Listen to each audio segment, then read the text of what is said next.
You can have all this world.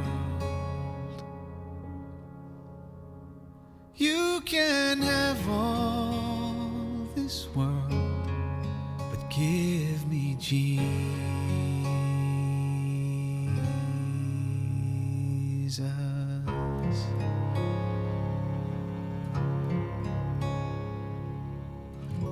This is a Bible that was given to me on my 18th birthday, December 19th, 1965, which is the most fantastic book that was ever written. For in its pages are the roadmap to our relationship with God and the precepts by which we can live a successful life. And when I thought about Mom, what did Mom give us? Here's the things that she gave us. She gave me the contents of this Bible. Mom and Dad had lots of friends and lots of people that came to their house. And, I mean, if you count all the people that they helped and did good things for, I mean, I don't think you can count them all. I don't think you can remember them all. They were very, very, very good people. And the community loved Mom and Dad. And the community, people in the community used to love just coming to Mom and Dad's house and see her and visit and see them. But and my dad was a great person, but Mom was the one that people were attracted to. Her personality just said, "We love you." I have been able to go in and visit her once a day, and they closed the facility down because she was at a nursing home at this time. Because of COVID, we had a COVID case, and I got an email on Tuesday that said, we're reopening the facility, so I went to see her Tuesday night. Maybe it was Thursday, I'm not sure. She died on Friday, so it must have been Wednesday. I went back Thursday to see her Thursday morning, and they wouldn't let me in. And I was frantic because when I went to see her the night before, she was really ill. She had gotten up and moved around without her oxygen on and had totally expended herself and had an oxygen level of 65. And she was in bed, and she told me I feel worse than I did the last time I was in the hospital. And we had already made the decision not to resuscitate. She said she wanted to go home. She also wanted to go back to the hospital. So it was really hard.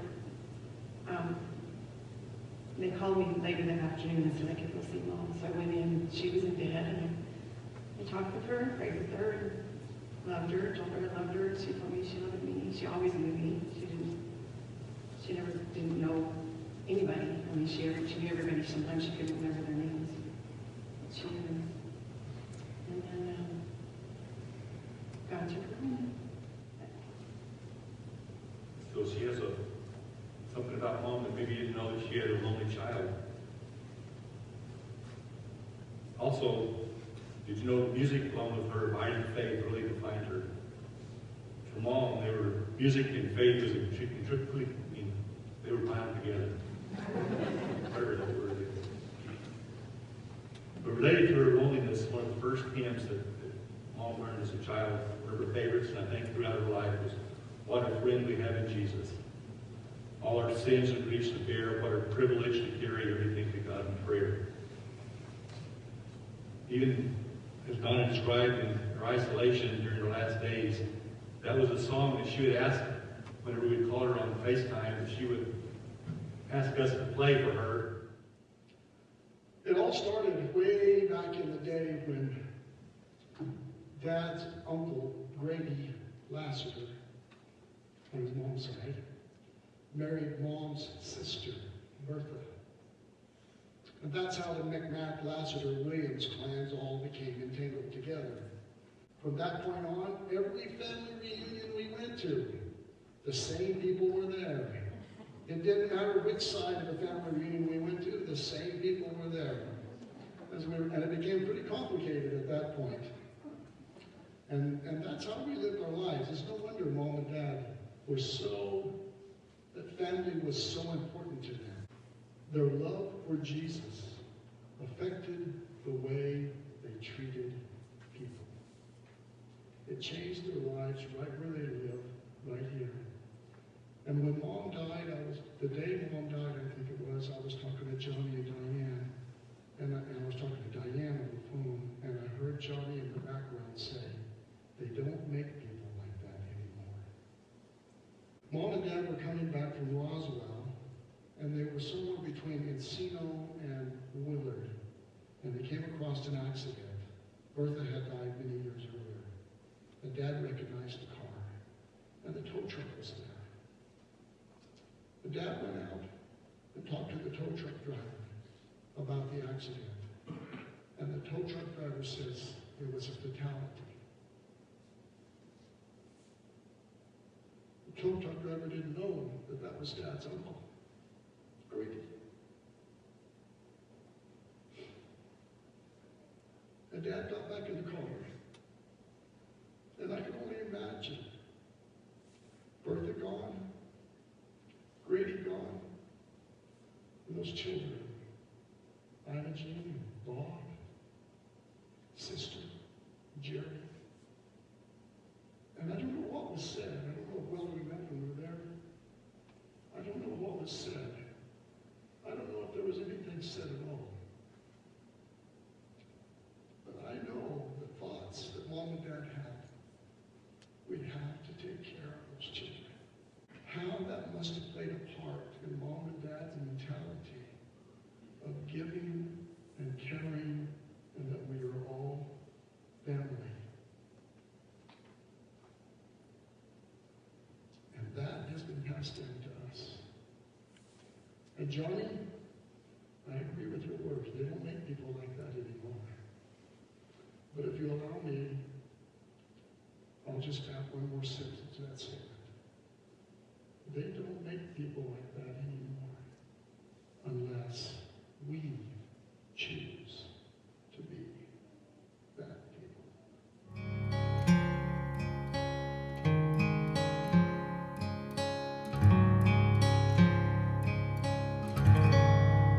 In the morning when I rise, in the morning when I rise, in the morning when I rise, give me Jesus.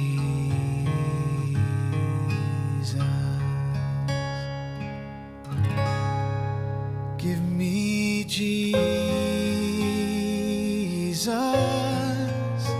Give me Jesus. You can have all this world, but give me Jesus.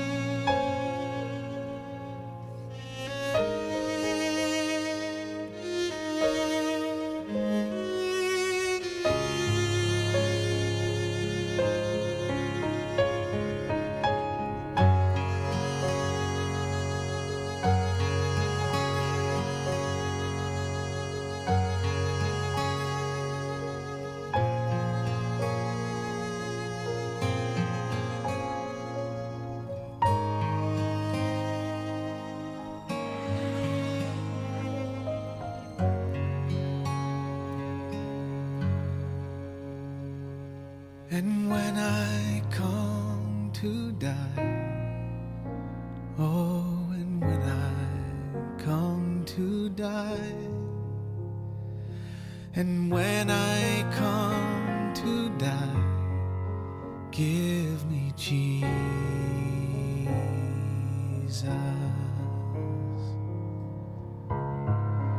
Give me Jesus. Give me Jesus. You can have all this world. You can have all this world, You can have all this world, but give me Jesus.